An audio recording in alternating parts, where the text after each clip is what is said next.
ജന്മജന്മാന്തരാർജിതങ്ങളായിരിക്കുന്ന ദുരിതരാശികൾ യഥാവലേ സംഹൃതങ്ങളായി ചമയും എന്ന് നിശ്ചയമത്രയല്ലോ ആകുന്നത് എന്നത് കൂടാതെ കണ്ട് മറ്റസാരങ്ങളായി അനിത്യങ്ങളായി അല്പസുഖപ്രദങ്ങളായിരിക്കുന്ന ഓരോരോ അർത്ഥപുത്രമിത്രകളത്രാദികൾ ഭ്രമിച്ച് വൃഥാ തന്നെ കാലക്ഷേപം ചെയ്ത് ദുരിതമാർജിച്ചു പോകുകയല്ലോ ചെയ്യുന്നത്. അത് ഈ മനുഷ്യർക്കത്ര കഷ്ടം. മനുഷ്യജന്മം എന്ന ജന്മത്തെ ദൈവഗത്തി ആരംഭിച്ച വൃക്ഷം വ്യർത്ഥമാക്കി കളയാതെ കണ്ട് ഈശ്വര സേവ ചെയ്ത് ദുരിത നിവൃത്തി വരുത്തി ഗതി വരുത്തിക്കൊള്ളുവാനായിട്ട് വേണമതേ എല്ലാവരും എല്ലാ സമയത്തെങ്കിലും പ്രയത്നം ചെയ്തു കൊള്ളുക. ആയതത്ര ഇവിടെ ജന്മസാഫല്യമാകുന്നത്. ചന്ദ്രചൂടാ വാപ്പായാൽ അപ്രകാരമെല്ലാം ഇരിക്കുന്ന ചന്ദ്രചൂടൻ ഭവാന്മാരെ രക്ഷിക്കട്ടെ. ഭവാന്മാർക്ക് പല പ്രകാരേണയും ഉണ്ടാകുമല്ലോ സങ്കടങ്ങൾ, ആധ്യാത്മികങ്ങളായും അതിദൈവികങ്ങളായും അതിഭൗതികങ്ങളായും. ഇങ്ങനെ ബഹുവിധങ്ങളായിരിക്കുന്ന സങ്കടങ്ങളെ ആസകടം തന്നെ ദൂരത്തെങ്കിൽ കളഞ്ഞ് ഇഹലോകത്തെങ്കിൽ സൗഖ്യത്തെയും പരലോകത്തെങ്കിലേക്ക് ശ്രേയസ്സായിരിക്കുന്ന മോക്ഷത്തെയും പ്രാപിപ്പിക്കുക. ആയതല്ലോ രക്ഷയുടെ പൂർത്തിയാകുന്നത്. എന്നിരിക്കുന്ന രക്ഷയെങ്കിൽ ആരുടെ രക്ഷിതാകുന്നില്ലേ? ചന്ദ്രചൂടൻ ഭവാന്മാരെ രക്ഷിക്കട്ടെ. ആര്? ചന്ദ്രചൂടനോ? എന്തിനാണ് ഇത്രയധികം സംശയിക്കുന്നത്? ചന്ദ്രകലാധരനായി പാർവതീകാന്തനായിരിക്കുന്ന ഭഗവാൻ സ്വാമി ശ്രീപരമേശ്വരനെ തന്നെയല്ലോ ഇവിടെ ഭഗവാന്മാരുടെ രക്ഷയ്ക്കായിക്കൊണ്ട് കൽപ്പിച്ചിട്ടുള്ളത്. ആയുധമുള്ള നല്ല ശിക്ഷ ഒരുപോലെ ബോധിച്ചു. ഇത്രയധികം രക്ഷാസാമർഥ്യം ഉണ്ടായിട്ട് തന്ത്രിവടിയെ പോലെ മറ്റാരും തന്നെ ഇല്ലായിരുന്നു എങ്കിലും ഔവണ്ണമെല്ലാം ഇരിക്കുന്ന ഭഗവാൻ സ്വാമി ശ്രീപരമേശ്വരൻ എന്നല്ലോ ഇവിടെ ഭഗവാന്മാരുടെ രക്ഷയ്ക്കായിക്കൊണ്ട് പറഞ്ഞിട്ടുള്ളത്. ഹേതുവായിട്ട് അവസ്ഥാഭേദം കൂടി പ്രകാശിപ്പിച്ചിട്ടുണ്ടായിരുന്നെങ്കിൽ ഉപാസനയ്ക്ക് ശക്തി കയറാനുണ്ടായിരുന്നു.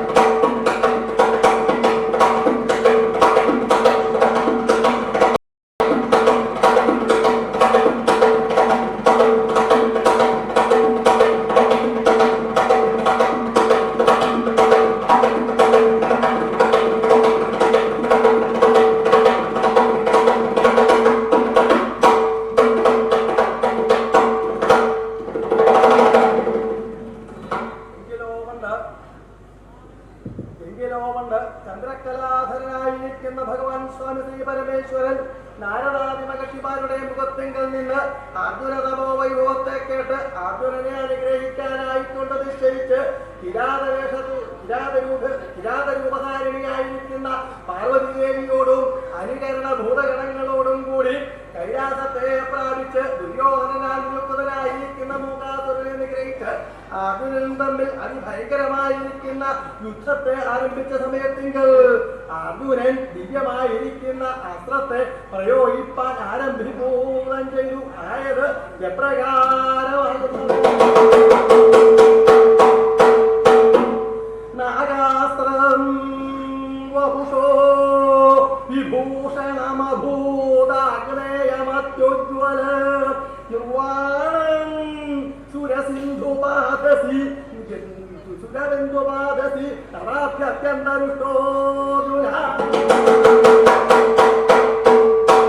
ഭൂഷാജാലഭുജംഗമൈകബളിതം വായവ്യമസ്ത്രം പുനാ ശക്രം യേതു വിഷേണ തൽഖലു ശശി സദ്യ സുഷേദാമൃതൈ.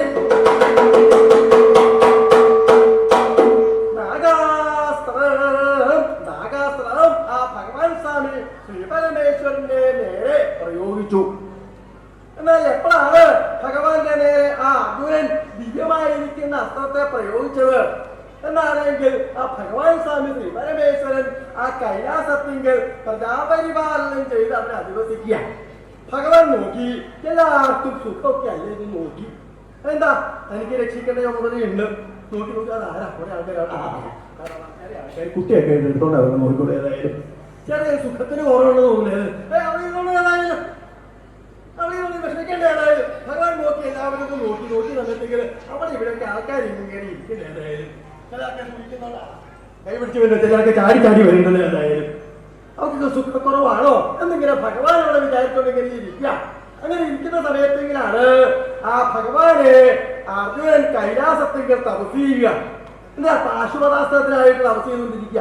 അങ്ങനെ ഇരിക്കുന്ന സമയത്തെങ്കിൽ ദേവന്മാര്, ഋഷീശ്വരന്മാര്, നാരദാദി മഹർഷിമാര് എല്ലാവരും കൂടെ കൂടി ഭഗവാനെ വിവരം ചെന്ന് അറിയിക്കാനായിട്ട് ഇറങ്ങി പുറപ്പെട്ടു.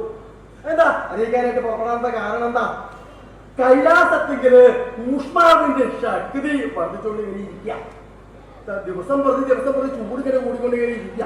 അങ്ങനെ ഇരിക്കുന്ന സമയത്തേക്ക് പക്ഷിമൃഗാദികള്, പക്ഷികള്, മൃഗങ്ങള് തുടങ്ങിയ ആൾക്കാരെല്ലാരും കൂടെ കൂടി അവിടെ അതെ അറിഞ്ഞില്ലേ അർജുനന്റെ തപസ്സിന്റെ ശക്തി അറിഞ്ഞില്ലേ?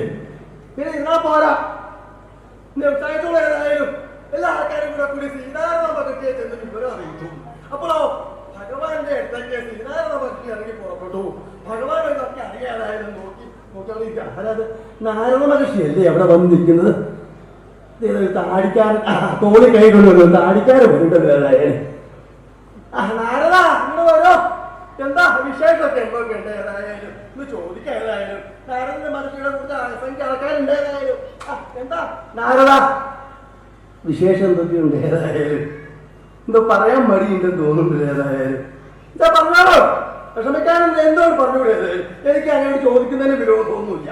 നാരദ മഹർഷി ഭഗവാനോടായിക്കോട്ടെ കാര്യം ഇങ്ങനെ ഇറങ്ങി പുറപ്പെട്ടു. ഏതായത് കുട്ടിദേവന്മാരൊക്കെ ഇങ്ങനെ ഇറങ്ങി പുറപ്പെട്ടിട്ടുണ്ട്. ഏതായാലും എന്താ നാരദ ഇവരെല്ലാവരും കൂടെ കൂടി ഇറങ്ങി പുറപ്പെട്ടത്? നാരദ മഹർഷി ഭഗവാനോടായിക്കൊണ്ട് ഈ വിവരം അറിയിച്ചു. ഭഗവാനോട് ഈ കാര്യം പറയേണ്ട ആവശ്യമുണ്ടോ? എന്ത് ഭഗവാൻ അറിയാം ആരൊക്കെയാണ് തന്നെ വന്ദിക്കണത്, ആരൊക്കെയാണ് തന്നെ നിന്ദിക്കണത്, ആരൊക്കെയാണ് തന്നെ ബഹുമാനിക്കണത് ഒക്കെ ഭഗവാൻ അറിയാം അല്ലേ? ആരും പറഞ്ഞിട്ട് പോലെ ആവശ്യമില്ലേ? ചില ആൾക്കാർ പറയും ഭഗവാനോട് തന്റെ ദുഃഖങ്ങളൊക്കെ പൊറുക്കാനായിട്ട് ഓരോ വേഷം കെട്ടി ഇറങ്ങി പുറപ്പെടുമ്പില്ലേ? അല്ലേ ഭഗവാനെ എന്റെ ദുഃഖങ്ങളൊക്കെ മാറ്റി സുഖമായിട്ട് ഇരിക്കാനുള്ള അവസരം ഉണ്ടാക്കി തരണേ എന്നിങ്ങനെ ഭഗവാനോട് പറയാനായിട്ട് ഇറങ്ങി പുറപ്പെടുമ്പില്ലേ? പോകണ്ട, അതെ വിളിച്ചു പറയാ, പോയി പറയല്ലേ, വിളിച്ചു പറയില്ല. ഇപ്പൊ വഴിപാട് അത് ഓരോ കാലം ഇതൊന്നും ഓടേണ്ട ആവശ്യമില്ല. ഇതൊക്കെ ഭഗവാൻ അറിയാം. ഭഗവാൻ തന്നെ തപസ് ചെയ്തുകൊണ്ടിരിക്കുക. അങ്ങനെ ഇരിക്കുന്ന സമയത്തേക്ക് അനുഗ്രഹിക്കാം തന്നെ തപസ് ചെയ്യണത് പാശുപതാസ്ത്രത്തിന് തപസ് ചെയ്യണത് ദിവ്യമായിരിക്കുന്ന അസ്ത്രമാണ്. അത് കൊടുത്തു കഴിഞ്ഞാൽ നേരെയാവില്ല. അതെന്താ വേണ്ടത്? അർജുനൻ ആലോചിച്ചു, ഭഗവാൻ എന്ന് ആലോചിച്ചു. എന്താ അർജുനൻ അഹങ്കാരിയ അല്ലേ? എവിടെയാ നിൽക്കണമെന്ന് അറിയില്ല.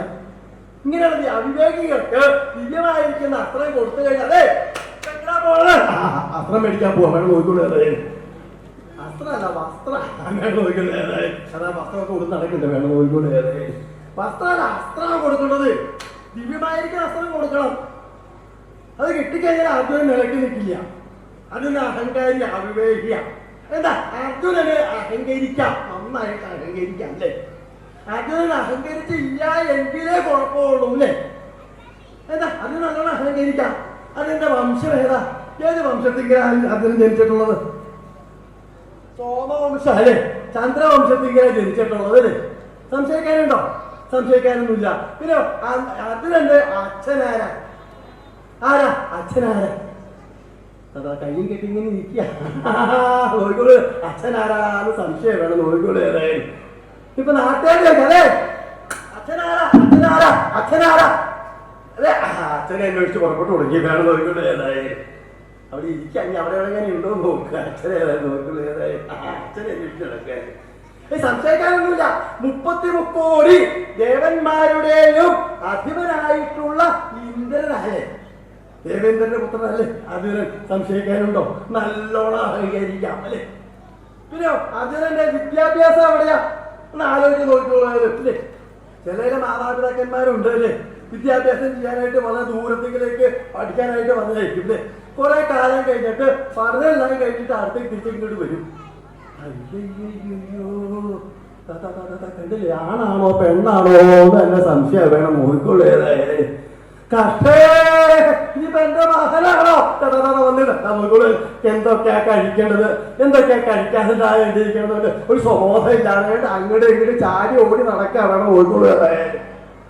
കഷ്ടേ, ഇനി എത്ര ദുഃഖിക്കണ മാതാപിതാക്കന്മാരുണ്ട് അല്ലേ? സംശയിക്കാനുണ്ടോ? ഇല്ല. ഇത് ആരാ അടുത്താ പഠിച്ചത്? ആരാ ഗുരുനാഥൻ? ദ്രോണാചാര്യ ശിഷ്യനല്ലേ? സംശയിക്കാനൊന്നുമില്ല അല്ലേ? ഗുരുനാഥനും അഭിമാനിക്കാന് ആരാ നിൽക്കണ്ട? എന്റെ ശിഷ്യനാണ് അർജുനൻ അവിടെ നിൽക്കണം, വേണം നോക്കൂലേതേ. എത്ര പക്വതോടു കൂടി വന്നിരിക്കണം, എന്ത് നോക്കൂലേ? ആ സംസാരം തന്നെ വേണം നോക്കൂലേതേ. അർജുനനും അഭിമാനിക്കാത്ത എന്റെ ഗുരുനാഥനാവണ വേണം നോക്കൂലേത്, ദ്രോണാചാര്യാവണ വേണം നോക്കൂലേതേ. അവിടെ അഹങ്കരിക്കാം അല്ലേ? വംശം കൊണ്ട് അഹങ്കരിക്കാം, പിന്നെയോ വിദ്യാഭ്യാസം കൊണ്ട് അഹങ്കരിക്കാം അല്ലേ? പിന്നെ സഹവാസം ആരാണെന്ന് ആലോചിച്ച് നോക്കൂടേത്. വിദ്യാഭ്യാസം എല്ലാം കഴിഞ്ഞിട്ട് ഒന്നും എന്തൊക്കെയാ കഴിക്കേണ്ടത്, എന്തൊക്കെയാ കഴിക്കാൻ വയ്യാതെ ആ കയ്യും കെട്ടിട്ട് കാലും കെട്ടി അപ്പൊ ഇങ്ങനെ ഇരിക്കുന്ന ഇരിപ്പ് കണ്ടില്ലേ വേണം നോക്കിക്കൊള്ളുന്നത്. കയ്യും കെട്ടി എന്തൊരു അഹങ്കാരാവന്റെ, ഒന്നുമില്ലെങ്കിൽ അവിടെ ഇരിക്കുന്ന ഇരിപ്പ് കണ്ടില്ലേ വേണം നോക്കിക്കോളെ. ഏതായാലും സ്വബോധയില്ലാതെ വന്നിരിക്കണം വേണം നോക്കിക്കോളെ. ഏതായാലും ആരാ സഹവാസം? ആരുടെ കൂടുതലാ സഹവാസം? ലോക ജഗന്നാഥനായിരിക്കുന്ന സാക്ഷാൽ ശ്രീകൃഷ്ണന്റെ കൂട്ടത്തിലെ സഹവാസം. പിന്നെ പറയേണ്ട ആവശ്യമുണ്ടോ? ആ പറയാൻ അഹങ്കരിക്കാം. ഇതൊക്കെ നല്ലതാ, ഒക്കെ നന്ന്. ഇതെല്ലാം കഴിഞ്ഞ് അവസാനം എവിടെയെങ്കിലും ചെന്ന് വിവാഹം കഴിക്കും.